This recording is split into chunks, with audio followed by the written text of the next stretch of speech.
Hey, Jules Blessed Vegan, and as always, welcome to my channel.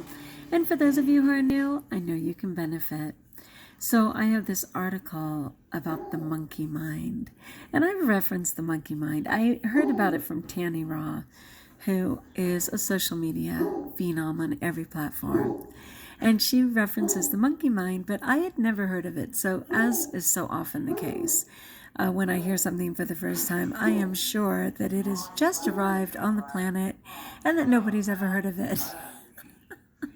So I looked it up, and it's like the monkey mind is this ancient Buddhist understanding from like thousands of years ago. I know, it's a little arrogant, but when you think the world revolves around you. So anyway, when I looked up the monkey mind, which has been haunting me continuously, I had a really successful Thanksgiving. And let me just touch on that for a minute. So what it was with Thanksgiving, I was going to go down the hill to my sister's, and I was a little anxious about that because I knew there was going to be like a ton of food and desserts and all these things, but I made my own and I was bringing it with me. And then because there was snow and abundant snow, we couldn't get through the pass, so we couldn't even go. So I was home with my husband, which is lovely, right? It was just the two of us and the animals and hearing from family all day long and calling family. So you would think, okay, so all stress is off, right? Wrong, because I have a monkey mind. I have this monkey who immediately starts haunting me and getting on me. There's a dog barking on TV, so my dogs think it's real. But you know what? That's right in line with this conversation, because that monkey won't stop chattering, and then it seems like the chatter and what the monkey is babbling about is also real. So that is right in line with this talk. Anyway, so even though it was just the two of us and I had my food and I had food that I made for him, all of a sudden I was just obsessing about, because the thing is, I could binge my way out of a paper bag. Like, it doesn't matter. I can turn something into food that isn't in my best interest, like really easily. And so I was really struggling with that. And I was proud of myself to make it through. But one of the problems that I also have is that sometimes after I make it through the trauma, I end up falling. So I restarted my urge jar, which is a great tool that I reference, and I pay myself in glass beads, my little child, for being good and making good choices. And you can see I earned a bunch. I picked the biggest ones I had and filled up my jar. So I'm using all my tools, but I'm kind of in just a very difficult place, and I usually find that it's based on insecurity. When I am feeling incompetent or less than or not as qualified as I feel I need to be for something, I panic and I start to struggle. Anyway, so there's 50 billion articles on the monkey mind, forgive me, but I chose this one. And it's titled, and of course I'll share it in the description of this video, 10 Ways to Tame Your Monkey Mind and Stop the Mental Chatter. Mental chatter, man, that is it right there. And this is by daringtolivefully.com. I like the title of that. Anyway, it's a Zen Buddhist referred to the constant chatter of the mind as monkey mind. The Buddha held that the human mind is filled with drunken monkeys flinging themselves from tree branches, jumping around and chattering nonstop. He meant that our minds are in constant motion. Typical mind chatter sounds like the following, and there's some examples of it.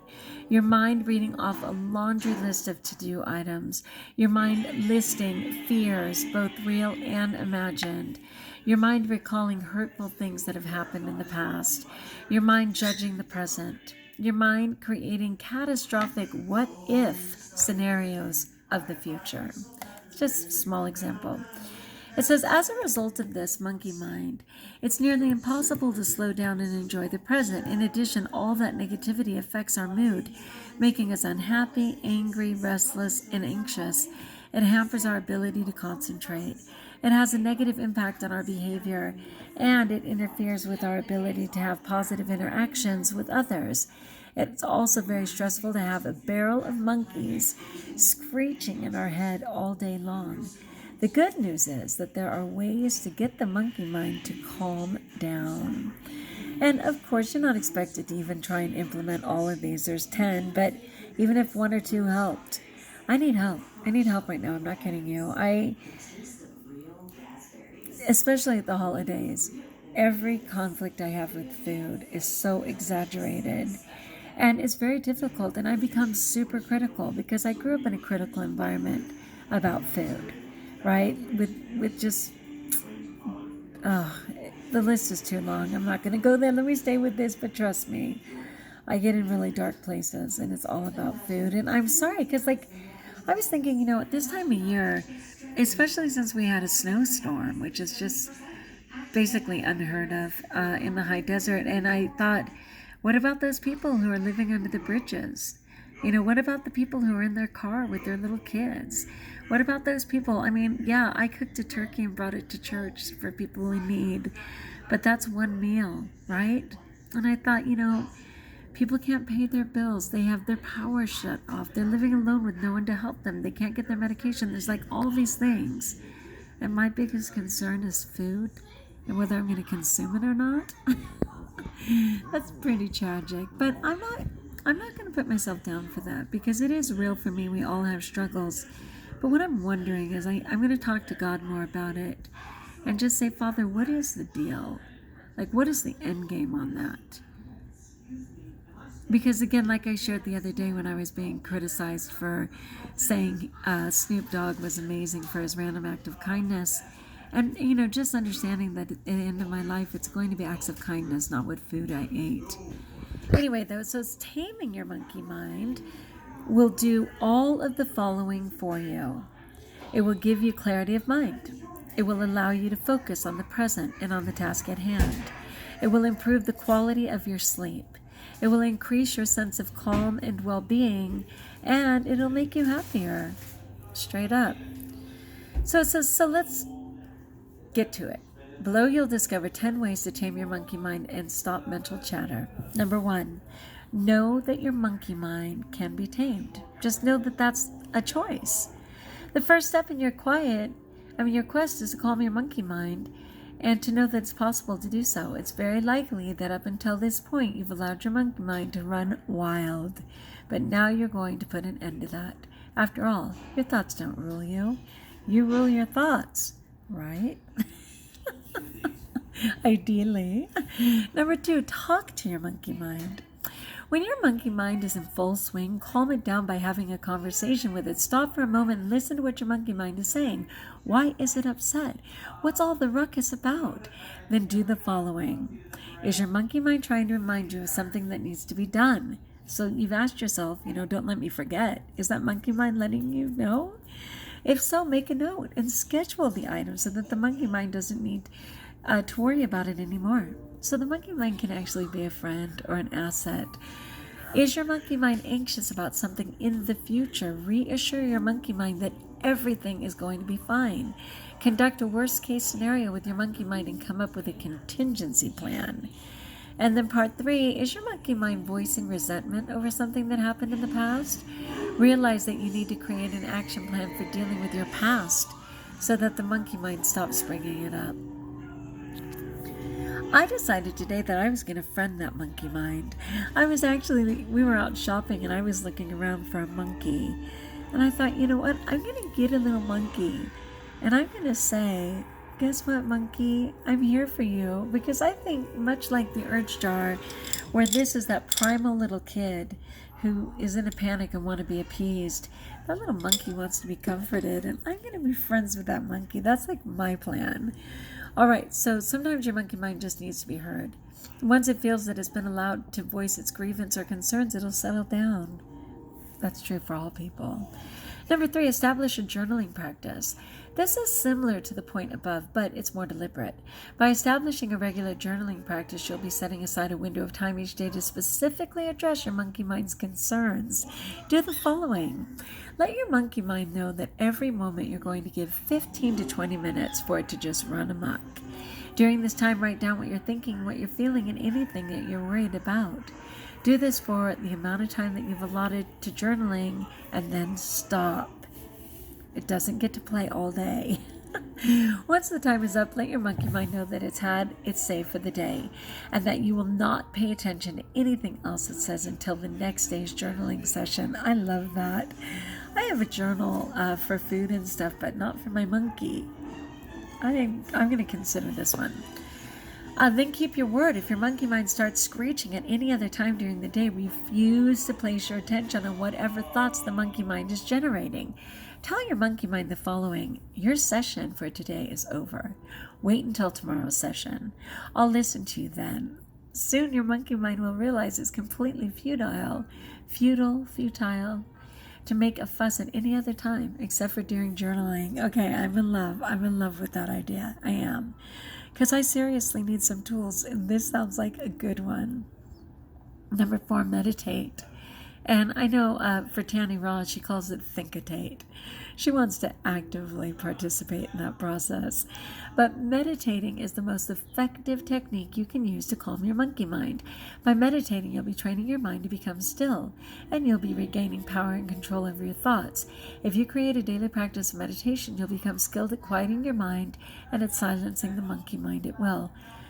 I've never been much for meditating, but I'm certainly one for prayer, and I can certainly think of it as that. Number 5, practice the ABC technique. A lot of time, monkey mind is caused by your thoughts disagreeing with what's going on. That is, there's a contrast between your thoughts and your surroundings. When the present moment doesn't align with what the monkey mind wants, your monkey mind begins to spit and howl. The ABC technique can help you deal with disparity between what your monkey mind thinks should be happening and what is actually happening. Here's how it works. A is for activating event. That is, something happens. So you're at A, whatever happened. B is for beliefs. Your monkey mind starts interpreting what's happening based on your beliefs. And C is for consequences. As a consequence of the thoughts that you're having about what just happened, you feel certain emotions. The key to taming the monkey mind by applying the ABC technique is to question the beliefs that the monkey mind is relying on in order to reach the conclusions that it's communicating to you. Here are 3 examples of questioning your beliefs. Are people really obligated to act at all times in the way in which I want them to act? Is it realistic to believe that things must always go my way?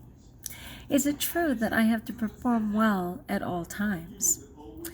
If you reject the beliefs that your monkey mind is relying on to justify its temper tantrum, the monkey mind will no longer have a place to hang its hat on, and it'll have no choice but to be quiet. You can read more about this technique at a powerful tool for your happiness arsenal. Maybe next time. Okay, number 6. Stop aligning meaning. I really like this one. It says the Spanish abstract artist Pablo Picasso once said the following: if only we could pull out our brain and use only our eyes. Although that's a rather grotesque image, pause for a moment and reflect on the quote's meaning. What Picasso is saying is that you should simply allow your senses to take in what's going on around you and then stop. Skip the step in which your monkey mind jumps in and starts judging, critiquing, and assigning meaning. Once you start doing this on a regular basis, you'll notice that you begin to see things more clearly. In addition, you'll be able to see much more than you did before. Number 7, recite a mantra. I have a bunch of these. Interrupt your monkey mind mid-sentence and distract it by reciting a mantra. Like I had to keep saying, that isn't my food, that isn't my food, that isn't my food. Every time my little monkey said, but we can have that, but it's practically vegan. Well, vegetarian's okay. That's not my food. That's not my food. That's not my food. So it says, when you recite a mantra, you draw in your scattered attention and focus in on a word, phrase, or sound. A mantra that I like to say is peace, but you can use whatever mantra you want. Although you can recite your mantra silently, it's more effective if you say it out loud. That way, you're also listening to the word, phrase, or sound which engages your sense of hearing. The more senses you can stimulate, the easier it will be to distract your monkey mind. In addition, by repeating a positive phrase, either to yourself or out loud, you'll be listening to something positive instead of listening to the negativity being spewed by your monkey mind. And sometimes I do that just to comfort myself. I'm serious. I'll just be saying, I'm a good person. I'm a really good person. If I feel like I'm being over-criticized or people aren't being kind, I'm a good person. I'm lovable. I'm blessed. I have to affirm that because I don't feel it in the moment. Okay, number 8, you play a game of fives. The moment in which you hear the first monkey, because remember it's a tribe, the first monkey howling in your mind, you'll know that it's very likely that your mind has wandered off and it's no longer in the present moment. You can get the tribe of monkeys in your mind to quiet down by bringing your mind back to the present. One way to bring your mind back to the present is by playing the game of fives. Pause your train of thought and notice 5 things in your environment. It can be 5 things you see, hear, or smell, then fully experience the sight, sound, or smell. You can do this by pretending that it's the first time you've ever experienced that sight, sound, or smell, and by adopting a sense of awe. The moment in which you do this, all your attention will be placed on the present moment, and your monkey mind will be silenced. That's a cool one. Number 9, engage your mind. I'm sure that you've experienced moments when your mind was completely still. Perhaps you were so involved in a book or in a movie or in your writing that the monkey mind went silent. You just experienced directly what was going on without your mind chatter, giving you a running commentary of events as they occurred. This is because one way to silence your monkey mind is by engaging your mind. The next time your monkey mind is driving you nuts, look for an activity that draws you in completely so that all your attention is placed on what you're doing and there's no attention left over to listen to the monkey mind. Again, you'll just want to pick a couple of these. I see 3 that I really want to implement. I get distracted at school sometimes. I'm, by all accounts, teaching, but I've got this running record. And it is terrible, and I would rather be far more present, and I'm sure it would be less stressful. Finally, number 10, and this is a difficult one for me because I don't really understand it, but it's called Try Pico breathing. We already have a lot of great breathing techniques if you've been following this at all. And one of them was that 4-4-4 that I got from Tame, where you inhale, breathe in for 4, hold for 4, and breathe out for 4. And those 12 seconds can change your world and certainly give you grace before you respond to something. But this is another one. It's called Pico breathing. Pico breathing is one of the basic practices of the ancient Hawaiian Huna philosophy. Pico means navel, as in your belly button, or center. The technique involves doing the following. Breathe in deeply, probably through your nose, except for, me, every time I sit here I'm congested, so whatever. Breathe in deeply, and as you inhale, place your attention on the crown of your head. So you're actually breathing in all the way to your top center of your head. But remember, it's through your nose, which will get you there. But for me, I can't even do that right now. I'm so proud of myself for not sneezing while I'm sitting here. Then as you exhale, center your attention on your navel. Keep breathing in and out as you switch your attention from the crown of your head to your navel, and do it a few times. The act of breathing deeply, centering the attention on one spot, and then automatically moving the attention to another spot will help you to calm your restless mind. Let me know if it worked for you. In conclusion, as was stated in this post's introduction, taming your monkey mind has many benefits. Although calming your mind will take some practice, it can be done. The 10 strategies and techniques explained above are a great place to start. Live your best life by taming your monkey mind. I agree. I'm telling you, peeps, that monkey will not shut up. I am hearing him every minute, hoo, hoo, hoo, hoo, every single minute. And it's sad because, like I said, I mean, by all accounts, I would be completely safe in my own home yesterday with my own food choices and just my husband. But he still has a lot of choices, and I have secondary choices, and I can make anything into a problem. And that's what my day was yesterday. I made it, but it was a very challenging day. And I kind of know whenever I make a challenge for myself, my monkey wants to sabotage me right away. Out of fear. How can we possibly? How can we be successful? How are we going to be able to do that? Why did you say that? You shouldn't have told them that. Now what? We're going to fail. Like, chee chee, chatter, chatter, chatter. It's difficult. All right, so that was a great thing on the monkey mind. Let me know if you chose a couple of those to implement. And of course, as suggested, I am attaching this into the description of this video. I pray you had a great Thanksgiving. Remember, that was just one day, one meal, one night of binging. You may have accidentally binged on the leftovers this morning, but guess what?